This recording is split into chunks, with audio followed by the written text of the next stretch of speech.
किसे वर्गिकी का पितामह कहा जाता है? दोस्तों, वर्गिकी का मतलब होता है क्लासिफिकेशन, वर्गीकरण, ठीक है। तो टैक्सोनॉमी एक जीव विज्ञान में शाखा है टैक्सोनॉमी, जिसमें जीवों का वर्गीकरण किया जाता है। और जीवों का वर्गीकरण करने का सबसे पहला प्रयास कैरोलस लिनियस नामक वैज्ञानिक ने किया था। इसीलिए इनको वर्गीकी का जन्मदाता या वर्गीकी का जनक कहा जाता है। और इनको जो है नामकरण का करने का भी श्रेय दिया जाता है। इन्होंने नामकरण, जीवों के द्विनाम पद्धति का भी नामकरण किया था। कैरोलस लिनियस को वर्गीकी का पितामह कहा जाता है, ठीक है, ध्यान रखिएगा। आगे बढ़ते हैं। कवक की कोशिका भित्ति किससे बनी होती है? कोशिका भित्ति कोशिका के चारों तरफ उसका सुरक्षात्मक आवरण होता है जिससे वो बनी होती है, तो उसको हम काइटिन कहते हैं। जो कवक की कोशिका भित्ति बनी होती है, कोशिका भित्ति जिस पदार्थ से बनी उसको हम क्या कहते हैं? काइटिन। पौधों में जो कोशिका भित्ति होती है वो किससे बनी होती है? सेलुलोज की बनी होती है। और सेलुलोज जो है कठोरता प्रदान करता है, इसीलिए जो पौधा है उसका तना जो है कठोर हो जाता है। तो सेलुलोज की बनी होती है कोशिका भित्ति पौधों की, ठीक है। और ये काइटिन की कवक की बनी होती है। चलो आगे बढ़ते हैं। हाँ, इसमें दिया गया है निम्नलिखित में से कौन से पादप प्राणी और कोशिकाओं के बीच सामान्य अंतर के बारे में सही है? तो कौन सा स्टेटमेंट सही है? तो बताएं। पादप कोशिकाओं में सेलुलोज कोशिका भित्तियां होती हैं जबकि प्राणी कोशिकाओं में नहीं होती। बिल्कुल सही है, प्राणी कोशिकाओं में कोशिका भित्ति नहीं होती। पादप कोशिका में प्लाज्मा झिल्ली नहीं होती जबकि इसके विपरीत प्राणी कोशिकाओं में होती है। ये गलत है, क्योंकि कोशिका झिल्ली दोनों में होती है। पादप कोशिका, जंतु कोशिका दोनों में कोशिका झिल्ली होती है। कोशिका झिल्ली एक अर्धपारगम्य झिल्ली होती है जिनके, ठीक है। और परिपक्व पादप कोशिका में एक बृहत रसघानी होती है जबकि प्राणी कोशिका में एक छोटी रसघानियां होती है। बिल्कुल सही। रसघानी का मतलब होता है रिक्तिका भी बोलते हैं इसको। तो ये पहला और तीसरा कथन सही है, दूसरा स्टेटमेंट गलत है, ठीक है। चलो आगे बढ़ते हैं। पौधों में कौन से ऊतक के कारण लचीलापन होता है? तो आप देखे होंगे कि जब पौधा धीरे धीरे बड़ा होता है और विशालकाय वृक्ष बन जाता है, फल लगता है। मान लीजिए आम का पौधा है, आम के पौधे में जिस डाल में ज्यादा से ज्यादा फल लगे हों और वह फलने के बाद पहले छोटे रहेंगे, फल धीरे धीरे बड़े हो जाएंगे। जब वो बड़े हो जाएंगे फल, उसकी डालियां झुक जाएंगी। फल, जो फलदार वृक्ष होता है वो झुका होता है, ठीक है। तो उसमें जो झुकने का गुण है, लचीलापन है, किस ऊतक के कारण होता है? कोलेन काइमा के कारण होता है। किसके कारण होता है? कोलेन काइमा के कारण। कोलेन काइमा के ऊतक है जिसके कारण पौधे में, उसकी डाली में, उसके तने में लचीलेपन का गुण होता है, ठीक है। कहा भी गया है जो पौधे फलदार होते हैं वो झुक कर चलते हैं। हमारे इंसान के जीवन में भी विनम्रता ही एक ऐसा ऊतक है, विनम्रता ही एक ऐसा गुण है जो हमें जिंदगी में आगे बढ़ते हुए हमें हमारे व्यवहार का, हमें हमारे स्वभाव का परिचय कराता है। इसीलिए एक संस्कृत में श्लोक भी आता है, विद्या ददाति विनयम विनयात याति पात्रत्वम पात्रत्वात् धर्म आपनोति धनात् धर्म तथा सुखम। मतलब विद्या विनम्रता देती है, विनम्रता से धन प्राप्त होता है, धन से धर्म, धर्म से सुख प्राप्त होता है, ठीक है।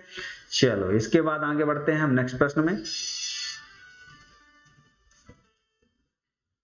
निम्नलिखित में से कौन सा विकल्प पराश्रयी पौधे, पैरासिटिक प्लांट का एक उदाहरण है?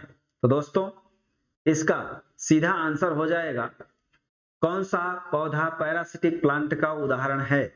पैरासिटिक का मतलब होता है जो दूसरों के साथ अपना जीवन यापन करता है। जैसे कसकुटा, कसकुटा को हम कहते हैं अमरबेल।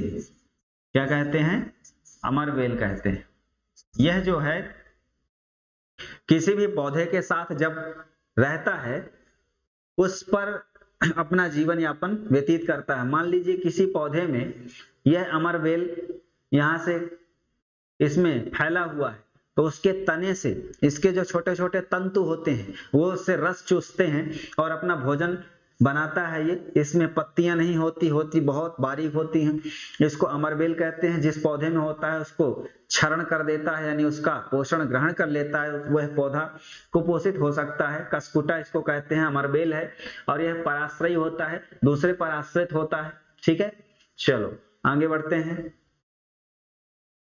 प्रकाश संश्लेषण क्रिया में किस प्रकार में सबसे अधिक प्रभावशाली होती है? तो दोस्तों इसका आंसर है लाल। हमने बात की थी जो लाल रंग होता है प्रकाश संश्लेषण के लिए सर्वाधिक सुग्राही होता है। ठीक है, तो इसका सीधा आंसर क्या हो जाएगा? लाल रंग। लाल रंग में सबसे ज्यादा प्रकाश संश्लेषण क्रिया होती है। उसके बाद बैंगनी रंग में सबसे ज्यादा होती है, सबसे कम होती है हरा रंग में। हरे रंग में प्रकाश संश्लेषण की क्रिया नहीं होती है, इस बात को ध्यान रखेंगे। प्रकाश संश्लेषण एक्चुअल में होता क्या है? प्रकाश संश्लेषण जो है सूर्य की प्रकाश की उपस्थिति में, ठीक है, जो वायुमंडल की कार्बन डाइऑक्साइड है और पानी है, उसके सहयोग से सूर्य के प्रकाश की उपस्थिति में जो पौधा है उसमें होता है क्लोरोफिल। जो पत्ती है उसमें एक वर्णक पाया जाता है जिसको कहते हैं क्लोरोफिल, और वह सूर्य के प्रकाश को ग्रहण करता है। वायुमंडल की यह कार्बन डाइऑक्साइड पानी नीचे जड़ से प्राप्त करता है और अपना भोजन बनाता है C6H12O6, और ऑक्सीजन गैस वायुमंडल में मुक्त करता है, यानी कार्बन डाइऑक्साइड लेता है और ऑक्सीजन को छोड़ता है। इसीलिए ऑक्सीजन के यानी प्राणदाता हमारे जो वन होते हैं, जो वृक्ष होते हैं वो कहलाते हैं। इसीलिए वृक्षारोपण को बढ़ावा दिया जाना चाहिए। इस तरीके से ये जो सूर्य का प्रकाश है ये लाल रंग में सबसे ज्यादा होता है, ध्यान रखिएगा। आगे बढ़ते हैं नेक्स्ट प्रश्न में। निम्नलिखित में से पक्षियों द्वारा परागण की प्रक्रिया को क्या कहा जाता है? तो दोस्तों ऑर्निथोफिली, ऑर्निथोफिली जो है पक्षियों द्वारा परागण की क्रिया होती है उसको हम क्या कहते हैं? ऑर्निथोफिली। ठीक है, इसके माध्यम से जो परागकण है एक पौधे से दूसरे पौधे में फैला दिए जाते हैं, तो पक्षियों के माध्यम से होता है, इसलिए हम ऑर्निथोफिली कहते हैं। चलो, आनुवंशिकता के नियम किसने प्रस्तावित किए थे? दोस्तों जेनेटिक के क्षेत्र में एक पीढ़ी से दूसरी पीढ़ी में जो लक्षण हैं वो प्रकट होते हैं, इस बारे में सबसे पहले जो विचार किया था, यानी आनुवंशिक गुणों के संवहन के बारे में जिसने विचार किया था, डीएनए के बारे में बताया। तो डीएनए के द्वारा जो जीन हैं, जीन के द्वारा जो लक्षण हैं अन्य पीढ़ी में प्रकट होते हैं, इसका बाकायदा मटर के पौधे पर संकरण करके जो सिद्धांत दिया उनका नाम था Gregor Mendel. Gregor Mendel Austria के महान जीव विज्ञानी रहे। इन्होंने मटर के पौधे पर ये संकरण करा करके आनुवंशिकता के 3 नियम दिए, इसीलिए इनको आनुवंशिकता का जनक कहा जाता है। ध्यान रखेंगे। हीमोफीलिया किसका उदाहरण है? हीमोफीलिया एक ऐसा रोग होता है जिसमें जो ब्लड है यानी रक्त, मान लीजिए कोई चोट लग जाता है तो रक्त का बहाव बंद नहीं होता, रक्त का बहाव चालू रहता है। ठीक, उसको हम हीमोफीलिया कहते हैं। और यह एक प्रकार का क्या रोग है? एक प्रकार का आनुवंशिक रोग है। ठीक है, आनुवंशिक रोग है। ठीक है, तो इसको ध्यान रखेंगे हम, हीमोफीलिया। चलो आगे बढ़ते हैं। निम्नलिखित में से वेरिसोला जोस्टर नामक वायरस के कारण क्या होता है? तो वेरिसोला जोस्टर जो है एक प्रकार का वायरस है और इसके कारण जो बीमारी है वो होती है शरीर में स्मॉल पॉक्स। स्मॉल पॉक्स को क्या कहते हैं? चेचक कहते हैं। शरीर में खाज खुजली हो जाती है और जो शरीर की रोग प्रतिरोधक क्षमता है कम होने लगती है, शरीर में संक्रमण बढ़ जाता है। इसका आंसर हो जाएगा चेचक। साल्मोनेला टाइफी के कारण क्या होता है? आंत में संक्रमण होता है। क्या होता है इसमें? आंत में संक्रमण। साल्मोनेला टाइफी एक ऐसा जीवाणु है जो क्या करता है? आंतों में संक्रमण पैदा करता है। ठीक है, क्या करता है? आंतों में संक्रमण पैदा करता है। और यह फैलता कब है? यानी इसके द्वारा जो हैजा बीमारी होती है, कॉलरा जिसको कहते हैं, वो बीमारी होती है, ये गंदा पानी पीने से, दूषित भोजन खाने से होती है। ठीक है, तो ये आंत में संक्रमण पैदा करती है। रतौंधी किसकी बीमारी के कारण होता है? रतौंधी मतलब रात में नहीं दिखता। ठीक है, तो आंखों में कम दिखना, और जो इसका रीजन विटामिन है वो कौन सा है पूछा गया है प्रश्न में।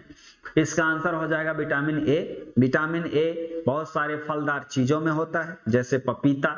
ठीक है, पपीते के अलावा अंकुरित अनाज भी हैं। ठीक है, इसके अलावा दूध तो सब में है, दूध संतुलित आहार है। तो इस तरीके से जो विटामिन ए है वो अगर आपके शरीर में यानी भोजन में पर्याप्त मात्रा में नहीं है तो आपकी आंख की रोशनी कम होगी और इसको हम कहते हैं रतौंधी। ठीक है, चलो आगे बढ़ते हैं। निम्नलिखित कथनों में से कौन सा सही नहीं है? तो दोस्तों इसमें जो स्टेटमेंट दिए गए हैं उनमें से कौन सा सही नहीं है ये बताना है। तो किसी भी पिंड का भार उसके भिन्न भिन्न ग्रहों पर भिन्न होता है, सही है। किसी भी पिंड का द्रव्यमान पृथ्वी पर, चंद्रमा पर, रिक्त आकाश में समान होता है, सही है, क्योंकि द्रव्यमान जो है हमेशा समान होगा। किसी पिंड की भारहीनता की स्थिति उस पर लगने वाले गुरुत्वीय बलों के प्रति, यहाँ पीडीएफ में ये दिखेगा, ये यहाँ पास इसका ऑप्शन चौथा शो नहीं हो रहा है। फिर भी ध्यान रखिए ये जो भी स्टेटमेंट आए, द्रव्यमान हर जगह समान होगा, द्रव्यमान समान होगा, लेकिन भार क्या होगा? भिन्न भिन्न होगा। भार जो है भिन्न भिन्न होगा। इसका आंसर डी वाला सही होगा, यानी वो गलत होगा। ठीक, डी नंबर ध्यान रखिएगा। और इसमें यहाँ शो नहीं हो रहा। तो निम्न कथनों में से कौन सा सही नहीं है? ए बी सी सही है, लेकिन चौथा ऑप्शन गलत है, यानी इसका आंसर क्या हो जाएगा? डी वाला हो जाएगा। ठीक, आप पीडीएफ आपको मिल जाएगा, उससे आप इसका मिलान कर लीजिएगा। चलो आगे बढ़ते हैं नेक्स्ट प्रश्न में। निम्नलिखित में से कौन सा बहिस्रावी ग्रंथि है? तो दोस्तों इसमें पूछ रहा है कौन सी बहिस्रावी ग्रंथि है। बहिस्रावी ग्रंथि कौन सी है? तो इसमें अग्नाशय और श्वेत ग्रंथि, अग्नाशय और श्वेत ग्रंथि जो है बाहरी ग्रंथि कहलाती हैं। इसके अलावा थायराइड, अंडाशय और टेस्टिस, ये अंतःस्रावी ग्रंथियां हैं। ठीक है, थायराइड, अंडाशय और टेस्टिस, इससे अंतःस्रावी हार्मोन निकलते हैं, तो ये अंतःस्रावी ग्रंथियां हैं। अग्नाशय और श्वेत ग्रंथि, इससे ये बाह्यस्रावी ग्रंथियां हैं, जिनसे बाह्यस्रावी हार्मोन यानी जो पदार्थ है उसका निस्सरण होता है, तो ये बाहरी हो जाएंगी और ये वाली नहीं होंगी। ठीक है, तो बहिस्रावी ग्रंथियां कौन सी हो गई? अग्नाशय और श्वेत ग्रंथि। चलो आगे बढ़ते हैं। वह जंतु जिसमें भोजन के ठोस रूप में ग्रहण करते हैं उसे कौन सा पोषण कहते हैं? उसको पूर्ण भोजी पोषण कहते हैं। जंतु कोई भी भोजन ग्रहण कर रहा है ठोस रूप में, ठीक है, ठोस यानी भोजन के रूप में प्राप्त कर रहा है, उसको हम कहेंगे पूर्ण भोजी पोषण। यानी इंसान, मनुष्य जो भोजन करता है उसको हम क्या कहेंगे? पूर्ण भोजी पोषण कहेंगे। ठीक है, जंतु भी अपना भोजन प्राप्त करते हैं, उसको हम पूर्ण भोजी पोषण कहेंगे। चलो, शरीर की ऊर्जा आवश्यकता का अधिकतम भाग किससे पूरा होता है? दोस्तों ये सर्वाधिक जो ऊर्जा का भाग है कार्बोहाइड्रेट से प्राप्त होता है। हमारे शरीर में 50 से 80% ऊर्जा का जो प्रमुख आधार है वो कार्बोहाइड्रेट है। इसीलिए जो ज्यादा लोग काम कर रहे होते हैं उनको गुड़ दिया जाता है खाने को पानी के साथ, यानी वो जो गुड़ है कार्बोहाइड्रेट का अच्छा स्रोत है।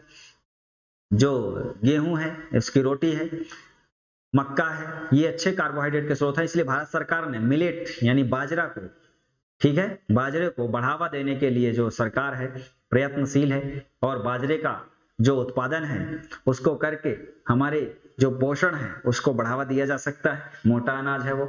चलो, ट्रायोज, टेट्रोज किस प्रकार के कार्बोहाइड्रेट के प्रकार हैं? तो ट्रायोज, टेट्रोज और किस प्रकार के कार्बोहाइड्रेट के प्रकार हैं? तो कार्बोहाइड्रेट के प्रकार ये दोनों आ जाएंगे मोनोसैकेराइड। किसमें आ जाएंगे? मोनोसैकेराइड में। अब दिया गया है दो प्रमुख कथन हैं और उसमें से स्टेटमेंट दिया गया है क्या होता है? दो मोनोसैकेराइड मिलकर क्या बनाते हैं? पॉलीसैकेराइड। ये गलत है, ये डाइसैकेराइड बनाते हैं। क्या बनाते हैं? डाइसैकेराइड बनाते हैं दोनों मिलकर। ठीक है, डाइसैकेराइड बनाते हैं, इसलिए ये वाला स्टेटमेंट क्या है? गलत है। सुक्रोज एक पॉलीसैकेराइड का उदाहरण है, ये गलत है। सुक्रोज डाइसैकेराइड का उदाहरण है, ठीक, इसलिए ये भी गलत है। यानी दोनों क्या है? दोनों कथन गलत है। ठीक, ए और बी दोनों गलत। चलो आगे बढ़ते हैं। निम्नलिखित में से किसे पशु स्टार्च कहा जाता है? तो दोस्तों पशु स्टार्च किसे कहा जाता है? पशुओं में जो है ग्लाइकोजन जो है स्टार्च के रूप में संग्रहित रहता है, इसको हम ग्लाइकोजन कहते हैं। किसको कहते हैं? ग्लाइकोजन को। नेक्स्ट प्रश्न है, कार्बोहाइड्रेट शरीर में वसा के रूप में संचित होते हैं और जरूरत पड़ने पर ग्लूकोज के रूप में शरीर को ऊर्जा देते हैं। कार्बोहाइड्रेट डीएनए, आरएनए के प्रमुख घटक होते हैं। ये दोनों कथन सही है, पहला भी सही है, दूसरा भी सही है। ठीक है, ये दोनों स्टेटमेंट सही हैं। फिर नेक्स्ट है, पर्यावरण के जैविक अजैविक समस्त घटकों में जीवमंडल किसी भाग के भौतिक पर्यावरण को शामिल करते हैं। अजैविक संगठक जैविक संगठक के लिए अनिवार्य होते हैं। बिल्कुल सही है। जो पर्यावरण है वो तीनों संगठनों से मिलकर बना होता है। जैसे एक होता है जैविक संगठन, ठीक, जैविक संगठक में क्या आते हैं? जीव जंतु पेड़ पौधे। एक आता है अजैविक, ठीक। अजैविक में जिसमें जीवन नहीं है, निर्जीव वस्तुएं। और एक आता है ऊर्जा संगठक, ऊर्जा संगठक सौर ऊर्जा, पवन ऊर्जा, जल, ठीक है, ये सब आएंगे। तो चलो ये हो जाएगा इसका आंसर, यानी इसमें सभी सम्मिलित होते हैं। इसका ये वाला भी सही है और बी वाला, दोनों प्रश्न इसके ऑप्शन दोनों सही है। खाद्य श्रृंखला क्या होती है? खाद्य श्रृंखला फूड चेन। फूड चेन क्या होती है दोस्तों? फूड चेन जो होती है, एक जीव से दूसरे जीव को खाद्य और इस प्रकार के ऊर्जा का प्रसार, ये कहलाता है खाद्य श्रृंखला। जैसे घास होता है, घास को कौन खाता है? टिड्डा, ठीक। और टिड्डा को कौन खाता है? मेढक। मेढक को कौन खाता है? सर्प। और सर्प को कौन खाता है? गिद्ध, ठीक। इस तरीके से जो घास है उसको खाया टिड्डा, यानी ये आहार श्रृंखला बन गई। यानी घास क्या है? उत्पादक, इसको खाया प्राथमिक उपभोक्ता यानी टिड्डा, उसको खाया मेढक, द्वितीयक उपभोक्ता, मेढक को खाया सर्प, तृतीयक उपभोक्ता, और ये गिद्ध जो ये उच्चतम उपभोक्ता है, इन सब पर ऊपर है, ठीक है। तो घास खाया टिड्डा ने किसकी एनर्जी लिया? घास की एनर्जी लिया। कहा जाता है केवल 10% एनर्जी ही दूसरे में जाती है। फिर टिड्डा ने खाया मेढक, मेढक जो है टिड्डा को खाया, तो इसमें एनर्जी कितनी जाएगी? 10% जाएगी। इस तरीके से ये 10% का नियम लिंडमैन ने दिया था और ये इनमें भी लागू होता है, ठीक है। आगे बढ़ते हैं। निम्नांकित में से कौन सा एक सर्वाधिक भंगुर पारिस्थितिक तंत्र का उदाहरण है? तो इसमें सीधा आंसर हो जाएगा जो सर्वाधिक तापमान द्वारा प्रभावित होगा, यानी यदि टेम्परेचर बढ़ जाएगा तो सबसे ज्यादा किसमें प्रभाव पड़ेगा? तो उसमें पड़ेगा आर्कटिक और ग्रीनलैंड की हिम चादर पर, क्योंकि ये हिम आवरण से घिरे हुए हैं और जहां बर्फ ज्यादा है वो पिघलेगी तो पूरा वातावरण प्रभावित होगा, समुद्र का जल स्तर बढ़ेगा। पहला आंसर हो जाएगा। निम्नलिखित कथनों में से कौन सा सत्य नहीं है? तो भूमध्य रेखा से ध्रुवों की ओर जाति में विविधता होती है, ये स्टेटमेंट गलत है, बाकी सब सही है, ठीक है। तो भूमध्य रेखा से ध्रुवों की ओर जाति विविधता में वृद्धि होती है, ये स्टेटमेंट जो है गलत है। क्यों गलत है? क्योंकि जो हमारी पृथ्वी है इसमें जो भूमध्य रेखा है मध्य में, यानी ये देखिएगा ये वाला स्टेटमेंट गलत है, ठीक है ना। हाँ, इसमें जो भूमध्य रेखा है यहाँ पास ये टेम्परेचर ज्यादा होता है, सूर्य जो होता है सूर्य का प्रकाश यहाँ ज्यादा पड़ता है, तो यहाँ आर्द्रता ज्यादा होगी, तापमान ज्यादा होगा, वर्षा भी होगी, इसीलिए यहाँ सदाबहार वन पाए जाते हैं। इसके अलावा जो कर्क रेखा मकर रेखा है यहाँ तक वाला क्षेत्र भी आंशिक रूप से प्रभावित रहता है। लेकिन जैसे हम ये उत्तर दक्षिण ध्रुव की ओर जाते हैं भूमध्य रेखा से, तो यहाँ क्या होता है? टेम्परेचर डाउन होता जाता है और कम तापमान में उतनी जैव विविधता नहीं है जितनी ये उष्ण कटिबंध क्षेत्र में है, ठीक है। तो जहां तापमान, वर्षा, आर्द्रता ये ज्यादा होंगी वहां प्रजातियां ज्यादा होंगी, पौधे हों चाहे जंतु हों। लेकिन जहां टेम्परेचर डाउन होगा, केवल तापमान कम ही होगा, वहां बहुत कम प्रजातियां होंगी, वहां केवल शीत प्रजातियों वाले जो जीव हैं वो देखे जाएंगे। तो पहला स्टेटमेंट क्या है? भूमध्य रेखा से ध्रुवों की ओर जैव विविधता में कमी होती है, ना कि वृद्धि होती है। चलिए आगे बढ़ते हैं। निम्नलिखित में से किसमें प्रवाल भित्तियां हैं? तो भारत में जो प्रवाल भित्तियां हैं, प्रवाल समुद्री जीव होते हैं और उनके खाल के द्वारा जो द्वीप बन जाते हैं उनको हम प्रवाल भित्तियां कहते हैं। तो अंडमान निकोबार द्वीप समूह, कच्छ की खाड़ी, मन्नार की खाड़ी, इसके अलावा लक्षद्वीप भी है। 4 हैं जहां ये प्रवाल भित्तियां हैं। सुंदरवन में नहीं होता, सुंदरवन का डेल्टा फेमस है, ठीक है।